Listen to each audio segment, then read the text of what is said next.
Light microscope. A microscope is a piece of equipment that is used to magnify objects that are too small and cannot be seen by the naked eye. There are many types of microscopes, but the most commonly used are light microscopes or optical microscopes. Parts of a microscope. Eyepiece lens. It magnifies the image produced by the microscope's objective lens. Body tube. This part separates the objective and the eyepiece. Stage. In this part, the specimen is raised or lowered for observation under the microscope. Mirror. It acts as the reflector of light for the viewer to see the specimen more clearly. High-power objective lens. It is used for observing fine details within a specimen sample. Low-power objective lens.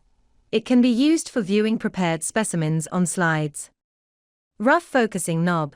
This part is used to move the objective lenses toward or away from the specimen. Fine focusing knob. It is used to make the specimen or the image look clearer. Handle. It is used to lift and carry the microscope.